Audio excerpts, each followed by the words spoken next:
part of that plan, of course, is to induce the gradual surrender of American sovereignty, piece by piece and step by step, to various international organizations, of which the United Nations is the outstanding but far from the only example.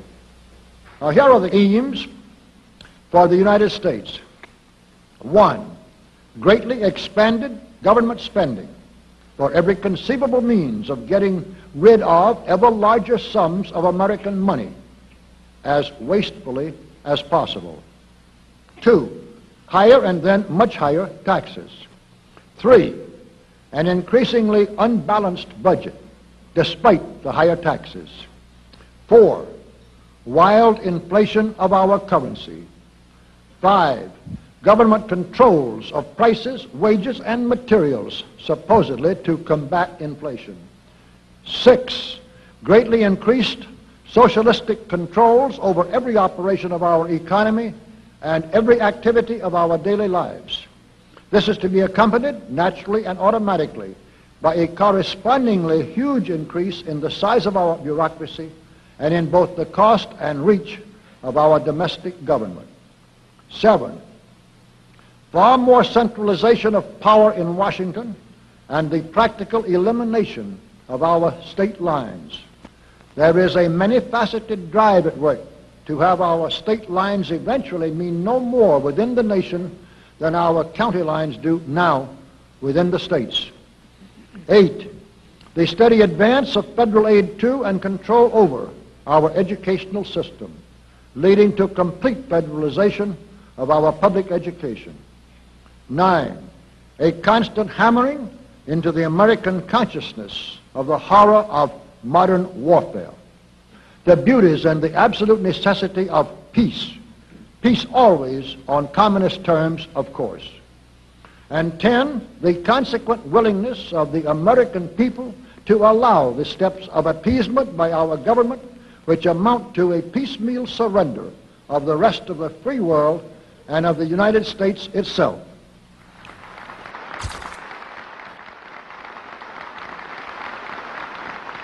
So brush the insider's dust out of your eyes, my friends, and the communist soap suds out of your brain, and ask yourselves in all honesty, what on earth is wrong with the United States simply minding its own business?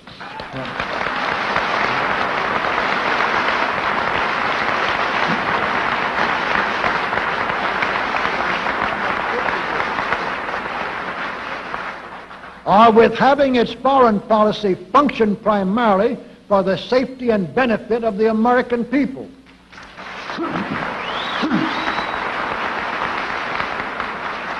Which is exactly what we had done for the first 140 years of our existence as a nation, to the incredible advantage of ourselves and everybody else.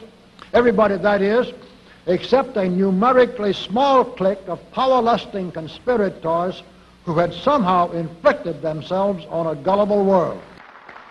While we turn to a very brief summarization of what we hope the John Birch Society will help and even sometimes lead the American people to accomplish during the next 15 years. 1, our first and most important specific undertaking should be to restore the complete independence of the United States.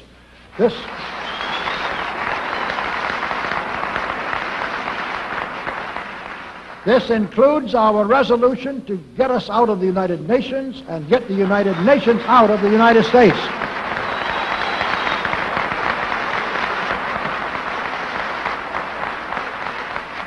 2, we must once again make our money freely redeemable in gold at some realistic price.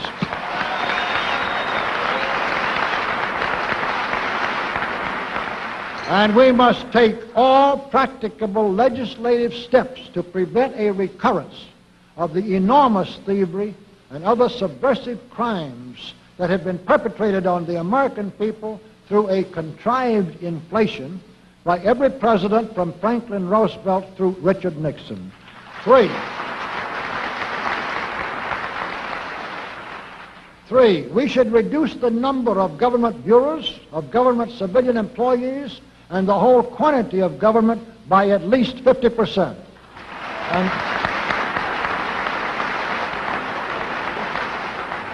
And we should achieve at least this much reduction in proper fashion through gradually convincing a majority of the American people of the wisdom of such a course.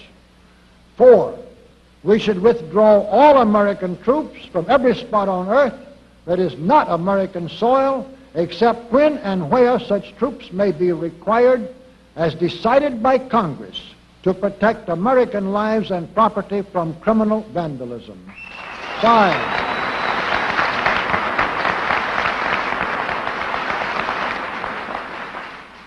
5, we should get government out of the areas and functions and activities where government does not belong.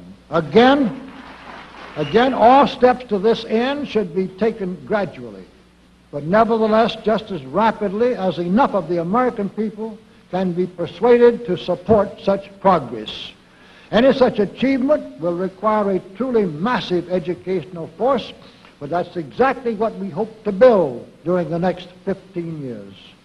We could go ahead for at least 100 numbered items, but the John Birch Society will undoubtedly be working on more than that many specific projects, which will be laid out in its bulletins before another 180 months will have rolled around.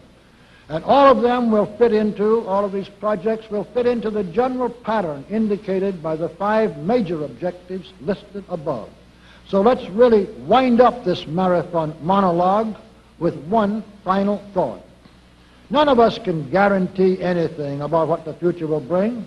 Your speaker knows what a job we have before us to rid our country of the scourge of communism within the next few years, and then to go ahead on our constructive program so well that 15 years from now we shall already be entering an era of far less government, of a much sounder sense of responsibility, and, with God's help, of a better world.